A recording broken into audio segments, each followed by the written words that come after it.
Hello everyone, welcome back to our final lecture on the Cold War. Now I will warn you that this is our final lecture of this unit, but this will not be our final lecture over things that happened during the Cold War era.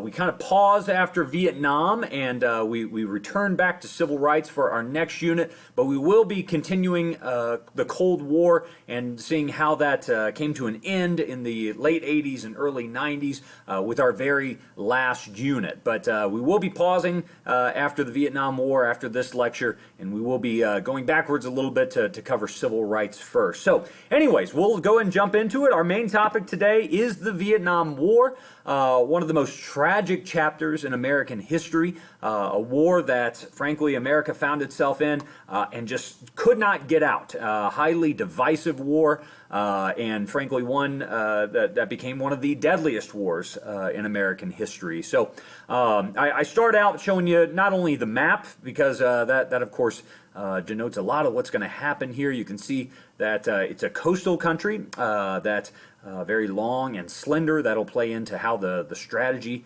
and how this war is fought. But I also include this lighter on the left. I think this kind of summarizes a lot of the feelings of those who were against the war, and many that had been drafted and perhaps didn't want to go to war.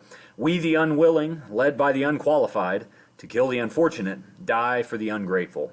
So I think that sums it up pretty well. There's, like I said, Vietnam, I consider one of the greatest tragedies in our nation's history. It was very much avoidable, but at the same time, America had kind of dug itself into a hole in terms of, foreign policy, trying to contain communism, and the domino theory. We're going to talk about all those things today. Now, we do need to go back and take a look at where, the recent history, the background history of Vietnam. The Japanese had gone into Vietnam and up to World War II, they were kind of in control of Vietnam.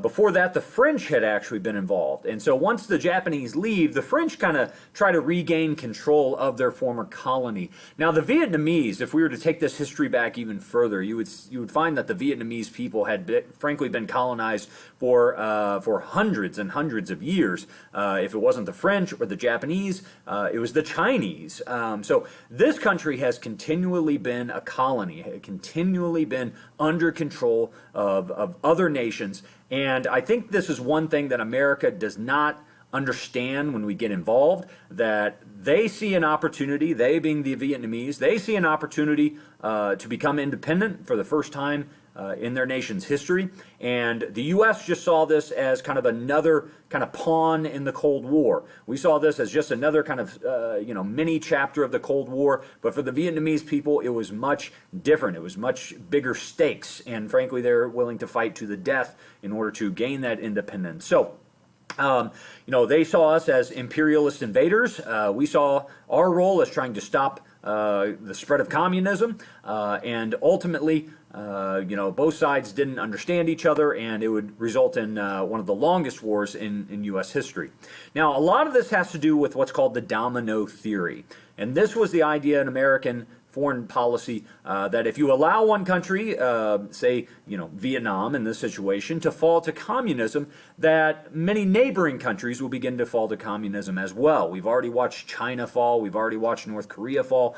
The thought process, and I love this graphic, right? If we let Vietnam fall, then what happens to Laos or Cambodia? Next thing you know, you're looking at India, with 1 billion people. And if you allow this to continue, now all of a sudden you're looking at an entire continent of Asia falling to communism. Now, I will tell you that this is flawed thinking, okay? Just because one country does something does not mean that another country will do it. But this is the thought process that goes into American foreign policy and partly what gets us involved in this war. Now, there are some graphic images I've chosen to share with you, and so just kind of fair warning when it comes to that. The violence in Vietnam began much earlier than American involvement. In 1956, the country was divided in two, with the northern, much the same story what happened in Korea, but the northern part of Vietnam falling to communism, and the leader Ho Chi Minh. That's an important name that you need to know. Ho Chi Minh would become the leader of North Vietnam, the communist section of the country. And the South was very anti-communist, led by Diem. Now, Diem, frankly, is not a good guy. Okay, for all intents and purposes, you could call him a dictator, rules with an iron fist. But as we've seen in other countries, the U.S. did support Diem, at least briefly, because he was anti-communist. So it doesn't matter really how bad of a person they are. If they're anti-communist, they're a friend of America. Now, I will tell you that Diem will eventually be overthrown, partly due to American involvement with the CIA. In 1956, Vietnam decides to hold an election to try and reunify this country under the same banner. This is going to be a big election. You know, are we going to be a communist nation or a capitalist and democratic one? Well, the vote ended up getting canceled by Diem in the South. Ho Chi Minh in the North, the man pictured in the upper right-hand corner there, Ho Chi Minh at this point decides that reunification will only happen through force, and so he begins to lead his army into South Vietnam. Now, his army is called the Viet Cong. Okay, so when I refer to the Viet Cong, that is the North Vietnamese army.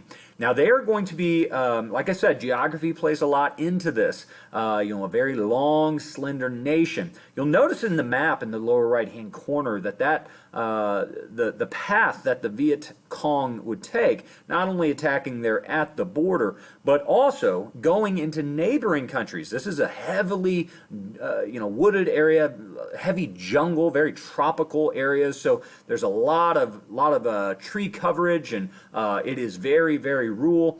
So the Viet Cong are actually using what becomes known as the Ho Chi Minh Trail, which would go into some neighboring countries of Laos and Cambodia in order to attack South Vietnam from basically the flanks instead of directly from the north. Now, what the Viet Cong are engaging in is what's called guerrilla fighting, and this is a very difficult style of warfare. America is going to deal with this as soon as we get involved here. Non-conventional fighting, the use of booby traps. We'll get into some more of that later. But at this stage, where North Vietnam is attacking South Vietnam, the U.S. starts sending over troops. Now, this is still under Eisenhower. That is as far back as we get involved in South Vietnam. 16,000 troops are sent to South Vietnam to help defend that under Eisenhower. Every president after that would continue to up and escalate that number, including Kennedy and, of course, Johnson. Now, eventually, the Diem government is going to, as I said, they kind of ruled with an iron fist. He is going to make some moves that really upset not only his citizens, but also the United States as well. A number of protests against the Diem government, some of which included self-immolation, sorry, I forgot the term, immolation, in which basically people would commit suicide, public suicide by burning themselves. Terribly graphic, I understand, but this was a form of protest that began to occur in Vietnam, and one of the most famous pictures from the Vietnam War right there. In particular, the Buddhist monk population was very upset. That was a Buddhist monk who committed that act there in the lower left-hand corner. But a lot of the Buddhist population was upset, protesting against the Diem government because of their forced removal. Things got so bad that by 1963, a plan was approved within the CIA to remove Diem, a coup. And I will tell you that the coup goes horribly. In fact, Diem is actually killed in that coup. Now, the president was not expecting that. Kennedy was not expecting that Diem would die in that. But I tell you, this is turning a bad situation even into a messier situation. So now you're left with basically no government in South Vietnam, and the North Vietnamese are frankly eating this up.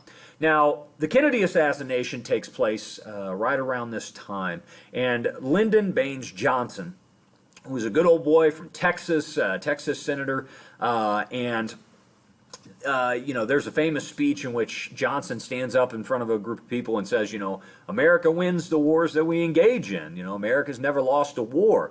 Well, I would debate that, first of all. But, he went into this as president, thinking that America is the strongest military power in the world, and that we're going up against a bunch of poor farmers in North Vietnam. How hard really could it be? Well underestimated the North Vietnamese. Not only the reasons for their fighting, but how they were fighting. Underestimating our desire to fight this war. There's a lot of miscommunication, a lot of estimates that were wrong at this time. One of the most important phases of this war you need to understand is what's called the Gulf of Tonkin Resolution.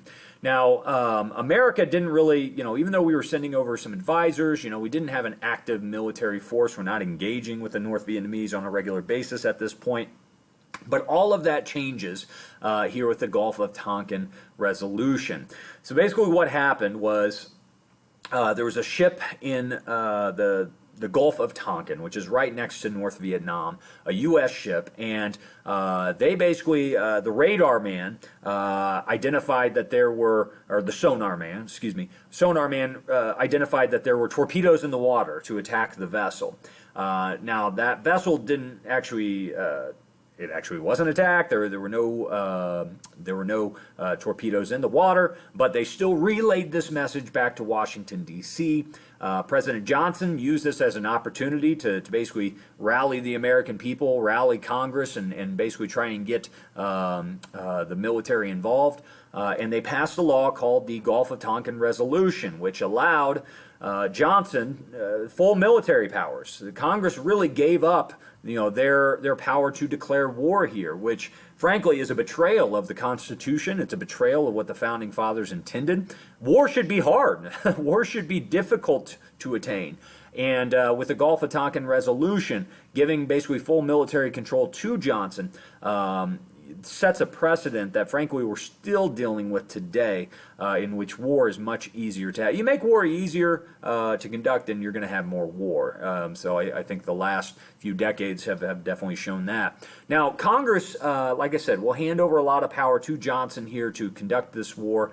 By June we have over 50,000 soldiers, and then by 1967 there's 500,000 soldiers. So like I said, really one of the sad parts about this is that initially the ship that was said to have been attacked, there was really no evidence that the attack actually happened, but yet this resolution came from that. There would be attacks later on, even in the Gulf of Tonkin, but this initial attack that caused this resolution actually didn't happen. Now, Americans, when we get over to Vietnam to fight, we're going to find a very tough people to fight against, a very tough location, and part of that are the tactics, the guerrilla tactics that the Viet Cong are using. A very elaborate system of tunnels and, like I said, traps that are set up to inflict death and pain as quickly as possible. You can see the pictures here of the tunnel system that the Viet Cong were using. On the right, you have one of the entrances to one of these tunnels. So you can imagine, 1960s, America had the vast firepower. We had the vast, military power, the size of our military. The Viet Cong knew that, and so they were using the land to their advantage, and they could hide an entire battalion underneath where you have thousands of U.S. troops above ground trying to find the enemy. So they're hidden underneath in these tunnels, and like I said, you can see in that entrance, you cover it up with a couple limbs, and the Americans wouldn't be able to find it. So this allowed the North Vietnamese to frankly move around underground, undetected, and like I said, it worked. It absolutely worked. In terms of the traps, there were a number of different styles, things that were set up to, spikes. They would dig pits that they would put, spikes at the bottom of, so, the American troops would fall down in it. Often the spikes would be covered with feces, which would basically promote bacterial infection and often death, or at least, they would have to amputate just terrible, terrible war to be engaged in here. The U.S. responded by changing how we fought as well. We're going to see some new weapons come to light in Vietnam. A couple that I would like you to know: napalm. You can see a picture on the bottom right. That's an example of napalm being used. It's a gasoline-based bomb that, when it explodes, it basically burns everything. It creates this kind of sticky material that burns the leaves, the jungle. So again, if the Vietnamese are using the jungle for cover, remove the jungle. That's kind of the idea here. Also, Agent Orange had a very similar effect. In the bottom left-hand corner, you can see that was a heavily toxic chemical that was sprayed over the jungle that would frankly kind of dissolve the trees, the leaves, and expose the Vietnamese below. I will tell you that both of these highly dangerous, and Agent Orange, even though it was the U.S. government did say that it was safe for soldiers to be handling, to use, I will tell you that there were hundreds, if not thousands, of U.S. soldiers that came home and died because of exposure to Agent Orange, developed cancers, painful and long-lasting cancers that were directly caused by Agent Orange. The U.S. government often knowing that it did cause those problems, but covering it up. So, you know, again, one thing I've said before is that, especially with war, in history, we like to put nice bookends on war, right? Well, the war started this year and it ended this year. For those that often are engaged in the war, for both the soldiers and the citizens, though, sometimes the war never ends. You know, for those soldiers who came back and suffered not only PTSD, but also suffered from the effects of things like Agent Orange, you know, the war continued in their mind for a very, very long time, and frankly, for some of them, with what life they had left. Now, the strategy that the United States is going to employ in Vietnam is called search and destroy. This is basically when the U.S. would move into a village, which most of Vietnam was small, poor villages, poor farmers, and if they found evidence that that village had been supporting the Viet Cong, they would burn it to the ground. They would kill all the livestock and basically force those Vietnamese people to move on somewhere else. They're trying to eliminate the ability of the Viet Cong to live off the land, and if any village was found to have any kind of connection to the Vietnam, it was burned to the ground. As you can imagine, though, this kind of policy would lead to mistakes every once in a while, and frankly, sometimes it was often very deadly mistakes. In 1968, you had one of the worst massacres by U.S. troops in this war called the My Lai Massacre.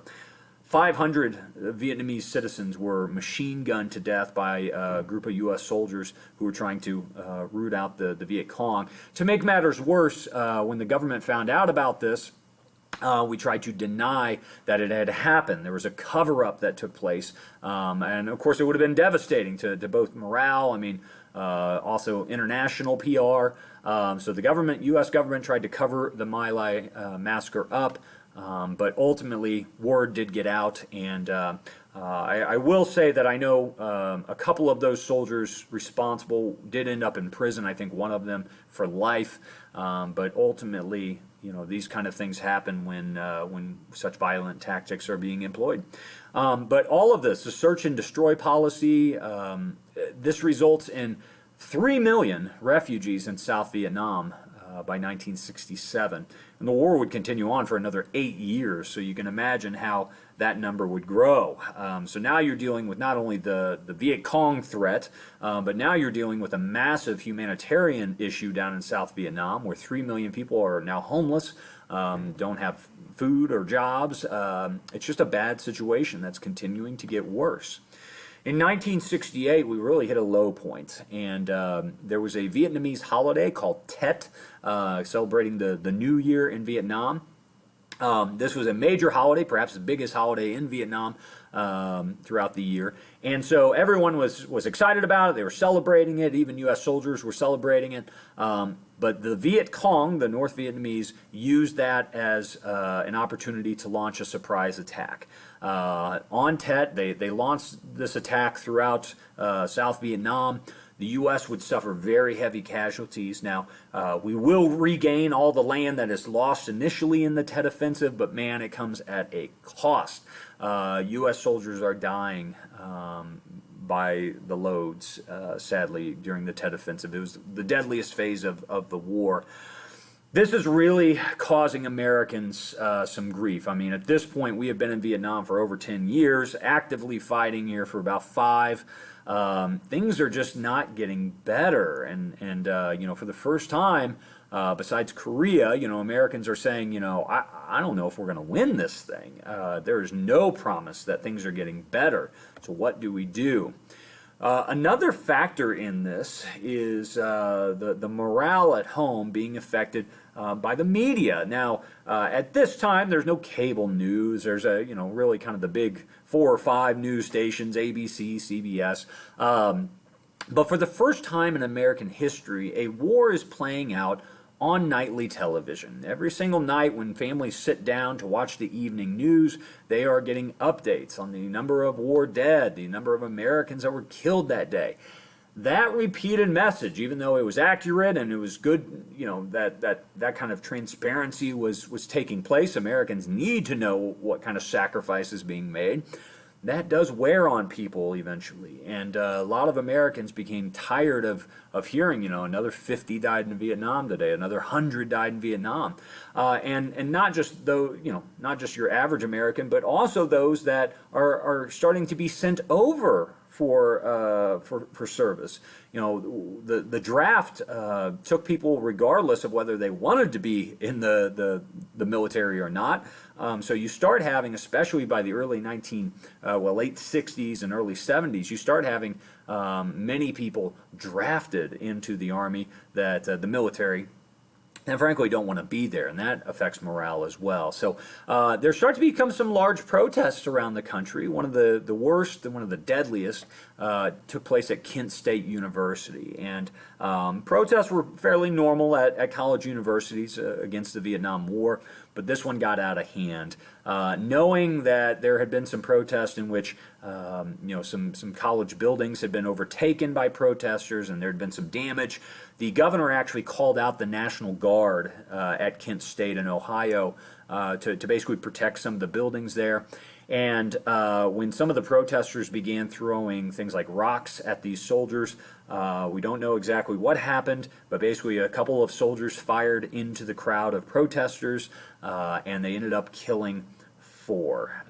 There were 4 young men and women that died at Kent State, college-age kids that were protesting the Vietnam War. So not only are people dying over in Vietnam, but now all of a sudden people are dying here at home over this issue. People are getting tired of the Vietnam War, and morale is just at an all-time low. By the way, there's a great song that everybody needs to check out called Ohio by Neil Young that highlights this event, one of the great protest songs of this era. Now, like I said, many young men would be drafted. A total of 1.7 million men would be drafted into the military, randomly based off birth date. Many men would protest the draft. Some would openly burn their draft cards, of course, violating the law. Some people would move to Canada. I know a number of our politicians chose that option. But there were draft dodgers, and frankly, there were others that just refused to serve, the most famous of which being Muhammad Ali, or Cassius Clay, as he was known at that time. Muhammad Ali refused to serve, saying it was a violation of his religion. He was a Muslim, and said that he refused to fight against the poor people of Vietnam, and he was given a prison sentence for that, $10,000 fine. All told, mid-60s on, we see a lot of protests happening. By 1967, we have the largest protest occur outside the Lincoln Memorial in Washington, D.C. About 75,000 people came out to march against Vietnam, and there was a major protest. If you've ever seen Forrest Gump, I love Forrest Gump, there's that scene where Forrest mistakenly gets up and is speaking to a crowd, and Ginny starts screaming from the... Anyways, but that is this protest I'm referring to. So that movie took liberty with a lot of famous historical events, but that is what they were highlighting at this time. Now, things start to change in the late 60s. We have a presidential election in 1968. Richard Milhouse Nixon is elected. Remember, he lost to Kennedy in 1960, but he's still around. He wins election in 1968. And he does promise to start withdrawing troops. Now, he's not promising to stop the war. He is promising to start withdrawing troops. The idea, what he proposed, was called Vietnamization. Basically, let's let the Vietnamese fight their fight. So we would continue training, we would continue supplying the South Vietnamese people, but we're basically starting to pull out troops. Fighting would continue, and frankly, it would continue for the next until 1975. But direct U.S. involvement of troops on the ground, we did see in 1973 is where major action starts to come to an end. But U.S. troops would remain on the ground in South Vietnam for a number of years. But Nixon starts to pull them out, again suffering very heavy losses, and the fight does go to the Vietnamese people. So.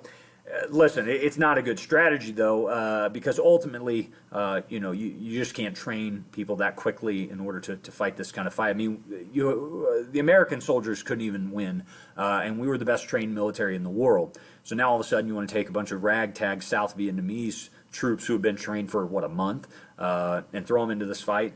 They were devastated. I mean, they were slaughtered. So ultimately, South Vietnam would fall. Vietnam would be reunified as a communist nation. The capital of South Vietnam, Saigon, was the last major city to fall. The Viet Cong captured that. Again, another famous photograph here of the last helicopter out of South Vietnam, the last helicopter out of Saigon. This picture, and the war itself would come to an end in 1975.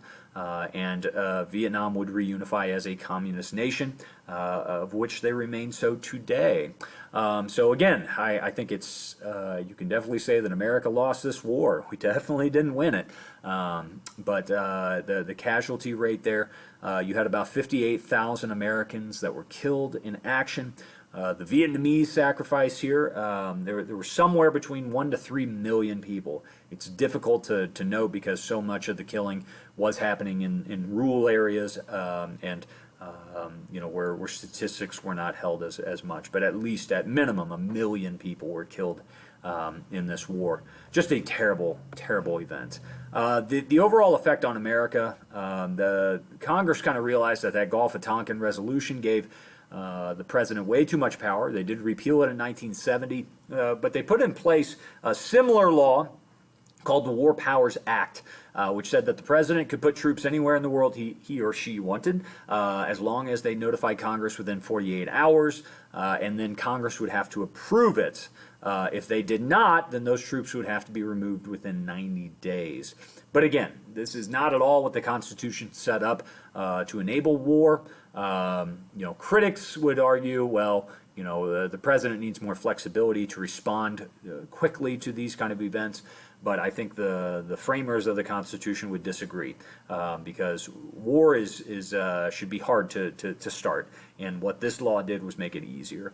And I think the history since this time has just shown how easy it has been. I mean, even in my lifetime, how many wars have actually started, but not official wars. Iraq, Afghanistan, Iraq twice. There's we're seeing a major precedence during this time that still affects us to this day. Now, the U.S. Would start to change our foreign policy. We're going to see less major wars like this. This would be the last major war we would engage in until the war on terrorism after 9/11. But we do see we will continue the fight against communism, but on a much smaller scale. Overall, the failure of Vietnam would lead to a lot of cynicism, and that would just be quadrupled by the scandal that would happen known as Watergate. And we will cover Watergate in our last unit of study. But basically the President of the United States, trying to cover up a felony, got caught in that. And again, this is an all-time low, I would say, for America. I mean, in terms of pride in our nation and trust in our government, it's just a very, very low point. So it's a very sad time, and like to talk about the positive things, but frankly, sometimes you got to talk about the negative things. Ladies and gentlemen, that'll do it for our Cold War units. We only got 2 units left. We are almost there. So thank you so much for listening. If you have any questions, please don't hesitate to shoot me an email. Thanks.